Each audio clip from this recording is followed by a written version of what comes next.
Late-stage negotiations in Washington on a new $450 billion coronavirus aid package dragged past Monday's hoped-for deadline, but the Trump administration and key lawmakers insisted a final pact is within reach.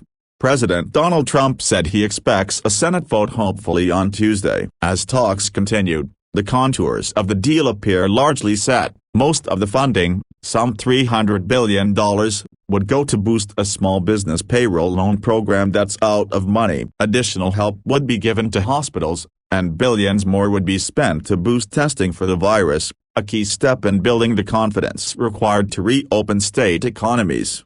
The emerging draft measure, originally designed by Republicans as a $250 billion stopgap to replenish the payroll subsidies for smaller businesses, has grown into the second largest of the four coronavirus response bills so far. Democratic demands have caused the measure to balloon, though they likely will be denied the money they want to help struggling state and local governments.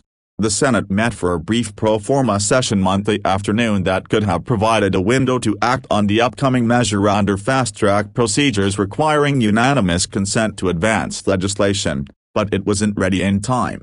Majority Leader Mitch McConnell, RK, set up another Senate session for Tuesday in the hope that an agreement will be finished by then. It's now been 4 days since the Paycheck Protection Program ran out of money. Republicans have been trying to secure more funding for this critical program for a week and a half now. McConnell said, "Our Democratic colleagues are still prolonging their discussions with the administration, so the Senate regretfully will not be able to pass more funding for Americans' paychecks today." The House has announced it could meet as soon as Wednesday for a vote on the pending package, according to a schedule update from Majority Leader Steny Hoyer, DMD. The chamber is likely to have to call lawmakers back to Washington for a vote, which will present logistical challenges. With small business owners reeling during a coronavirus outbreak that has shattered much economic activity, Treasury Secretary Steven Mnuchin, the administration's point man in the talks with Democrats,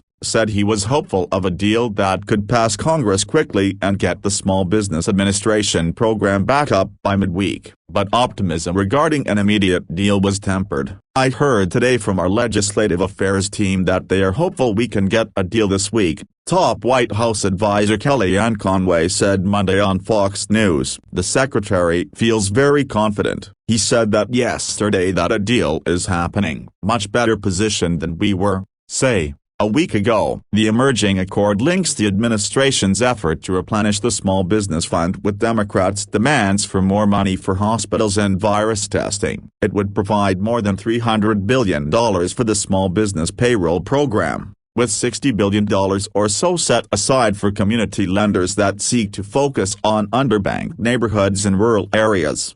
Another $60 billion would be available for a small business loans and grants program that has previously been aimed at helping businesses harmed by natural disasters like hurricanes. Additionally, it would bring $75 billion for hospitals and $25 billion for testing, according to those involved in the talks. On a conference call Sunday afternoon that included Trump, Mnuchin and Republican senators, McConnell indicated the only remaining item for discussion involved the money for testing, according to a Senate GOP leadership aide who spoke on condition of anonymity to discuss a private call. But as in the most recent $2 trillion measure, talks instead fell into a familiar holding pattern on Monday, with new sticking points arising over hospital funding and other topics. Democrats have been pushing to boost funding to cash-strapped states and local governments whose revenues have cratered. They had proposed $150 billion for the effort, but GOP leaders stood hard in opposition, at least regarding the current package of COVID-19 aid. The president is willing to consider that in the next bill, but wants to get this over the finish line with the focus on small businesses, hospitals and testing, Mnuchin said Sunday on CNN.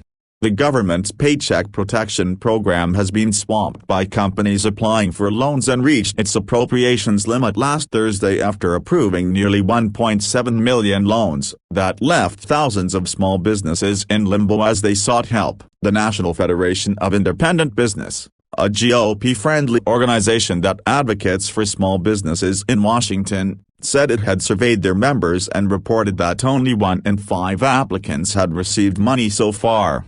About $75 billion would go to U.S. hospitals, those straining under ballooning coronavirus caseload as well as those struggling to stay financially afloat after suspending elective surgeries during the pandemic. About $25 billion would be added for COVID-19 testing, something states have said was urgently needed. The SBA loans, based on a company's payroll costs, offer owners forgiveness if they retain workers or rehire those who have been laid off. The law provides for forgiveness for companies in any industry, even businesses like hedge funds and law firms. There's a limit of $100,000 on the amount of employees' compensation that can be considered when loan forgiveness is calculated.